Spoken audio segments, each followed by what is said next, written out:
Marge, collectieve hypnose. Manipulatie, niet is het de moze. Endocrinage, de media is angstwijn. Desviale communicatie, dat is gevangen zijn. Massa voor marge, collectieve hypnose. Manipulatie, niet is het de moze.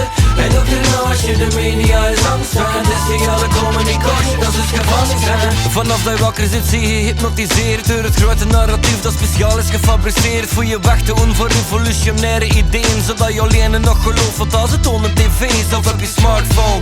Zo wil je manipuleren, je bezig goed met gezever en vooral controleren. Zo wil hij volgens hebben pace en kan anticiperen op situaties dat ze niet zelf vooraf kunnen creëren. Zouden je vast in het digitaal spel, waarin dat enkele bedrijven narratief kan vertellen, waarin dat alles wordt bepaald door de liefde voor geld. Wat dat een paar man van snel, maar niet iedereen telt. En in de rogen, de mensen worden dagelijks bedrogen, want zoveel in de media is fout, is gelogen. Dus zit iedereen te chillen en te baden in de hypnose. En we hebben van leugens en radicale ambitose de rest. Als een vermogen, collectieve hypnose. Manipulatie, niet is het de moze. Endocrinage, de media is angstwijn. Desviale communicatie, dat is gevangen zijn. Als een vermogen, collectieve hypnose. Manipulatie, niet is het de moze. Endocrinage, de media is angstwijn. Desviale communicatie, dat is gevangen zijn. Hypnose werkt in op de geest met de stem. Dus ze spreken tegen meisjes en proberen het men te creëren met behulp van allerlei rituelen. Het individu bestaat niet meer, identiteit wordt bespeeld door laffe leiders in de puppenkast. Er worden vijand gecreëerd en de zesde meisjes bewaren dat je God uit moet passen. Het roepsgevoel wordt verstevigd als een geweld brengt. We moeten vijand en omdat we zo weten wie dat zelf zijn.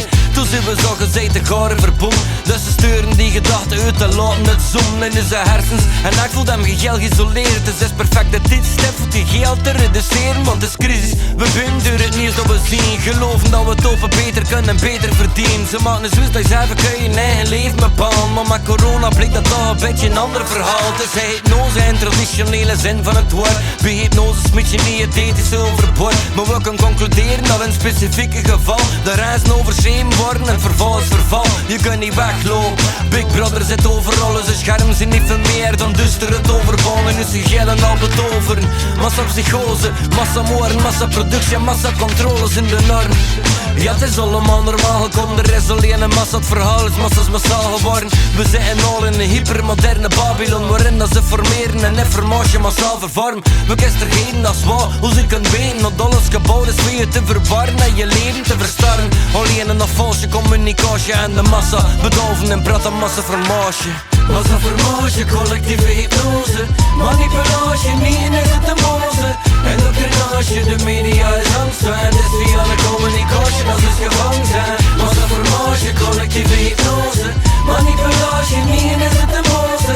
Endocrinage, de media is angstwijn. Desviale communicatie, dat is gevangen zijn. Massa formatie, collectieve hypnose. Manipulatie, niet is het de moze. Endocrinage, de media is angstwijn. Desviale communicatie, dat is gevangen zijn. Massa formatie, collectieve hypnose. Manipulatie, niet is het de moze. Endocrinage, de media is angstwijn. Desviale communicatie, dat is gevangen zijn. Act like you know. Act like you know the structure. Act like you know the structure. Act like you know.